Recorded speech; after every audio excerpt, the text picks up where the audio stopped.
সীমান্তবর্তী শহর দিনহাটার ওকরাবাড়ি এলাকার সুপ্রাচীন ক্লাব জাতীয় তরুণ সংঘের পরিচালনায় ও ব্যবস্থাপনায় অনুষ্ঠিত হল 4 দলীয় ফুটবল টুর্নামেন্ট।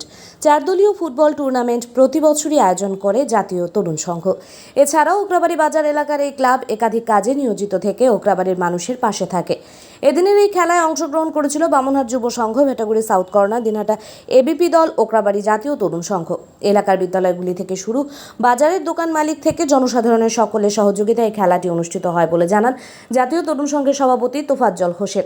এদিনের এই অনুষ্ঠানে 40 ঊর্ধ্ব প্রাক্তন খেলোয়াড়দের একটি প্রীতি ম্যাচও আয়োজন করা হয়। সেই ম্যাচে অংশগ্রহণ করেছিল জাতীয় তরুণ সংঘ প্রাক্তনী ও ফালাকাটা একাদশ। এদিনের এই খেলা ঘিরে বেশ উন্মাদনা দেখা গিয়েছিল ওকরাবাড়িতে। ওকরাবাড়ি আলাবাগর উচ্চ বিদ্যালয়ের গোষ্ঠগোপাল প্রাঙ্গণ কানায় কানায় ভর্তি ছিল দর্শকে। আগাগোড়াই বলা চলে কোচবিহার জেলার খেলাধুলার কেন্দ্রবিন্দু ওকরাবাড়ি। এই পুণ্যভূমি থেকেই উত্তরবঙ্গের বিশিষ্ট ক্রীড়াবিদ অজিত চন্দ্র বর্মনের নেতৃত্ব রাজ্য থেকে দেশীয় স্তরে খো খো, কবাডি সহ একাধিক প্রতিযোগিতায় যায়। এদিন জাতীয় তরুণ সংঘের সভাপতি তোফাজ্জল হোসেন সহযোগিতা করা সকলকে অসংখ্য ধন্যবাদ জানান। পাশাপাশি মোবাইল ছেড়ে বাচ্চাদের মাঠে পাঠানোর আবেদন জানান। এই মাঠে প্রতিদিন সকাল ও বিকেলে বিনামূল্যে ফুটবলের কোচিং দিয়ে থাকেন ক্লাব সভাপতি তথা প্রাক্তন ফুটবলার তোফাজ্জল হোসেন।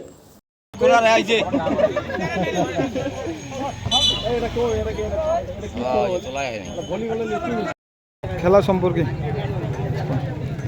ওকরাবাড়ি জাতীয় তরুণ সংঘের সম্পাদক আমি।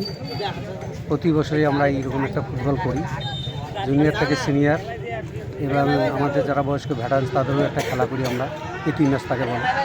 এটা একটা 4 দলের একটা ম্যারাথন ফুটবল। এখানটা অংশগ্রহণ করতেছেন বামনহাট যুব সংঘ, Bhetaguri south corner, Dinhata ABP দল, ওকরাবাড়ি জাতীয় তরুণ সংঘ। এই ফুটবলটা প্রতি বছরই হয়। আমাদের এইখানটায় সবাই যথেষ্ট সহযোগিতা করেন,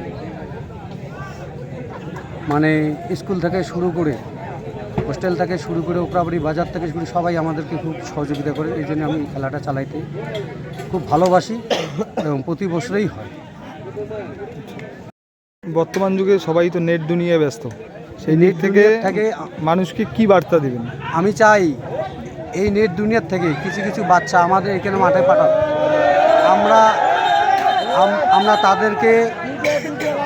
আমরা তাদেরকে খেলা শেখাবো। এখানটা আসবে, ওরা ফুটবল খেলবে, কোনো পয়সা লাগবে না। ওদেরকে আমরা ফ্রি কোচিং দেব, ওরা শুধু মাঠে আসবে। আমরা চাই পড়াশোনার মাঝে মাঝে ওরা মাঠে আসুক, শরীরচর্চা থাক, খেলাধুলা করুক, পড়াশোনা করুক, এটাই আমরা চাই। বাচ্চাদের কাছ থেকে মোবাইল যত দূরে রাখা যায়, অভিভাবকদের বলছি অত ভালো। কোচিং কার উদ্যোগে হচ্ছে? কোচিং হচ্ছে আমাদের ওকরাবাড়ি জাতীয় তরুণ সংঘের উদ্যোগে। প্রশিক্ষক কারা? তোফাজ্জল আলী, আমি নিজেই যতটা পারি এদেরকে আমি প্রশিক্ষণ দিই। টিউশন ফিস কত লাগতে পারে? কোনো পয়সা লাগবে না, শুধু বাচ্চা আমরা চাই। পুরোপুরি ফ্রিতে পড়াচ্ছেন? একদম পুরো ফ্রি। আচ্ছা, আর কোথায় হয়? এই মাঠেই হয়। এই মাঠেই হয়? হ্যাঁ, এই মাঠেই হয়। সকালবেলা যারা টিউশন থাকে, সকালে টিউশন যাদের আছে তারা সকালে আসবে না, তারা বিকালবেলা আসবে। যাদের বিকালবেলা টিউশন আছে তারা সকালবেলা আসবে। 2 বেলায় কোচিং দেওয়া হয়। প্রতিদিনই করানো হয়? প্রতিদিনই করানো হয়। আচ্ছা, এটা আমাদের বড় ভাইরা আগে করেছিল, মহিবার আলী, প্রীতিশ রায়, এরাই আর কি করছিল।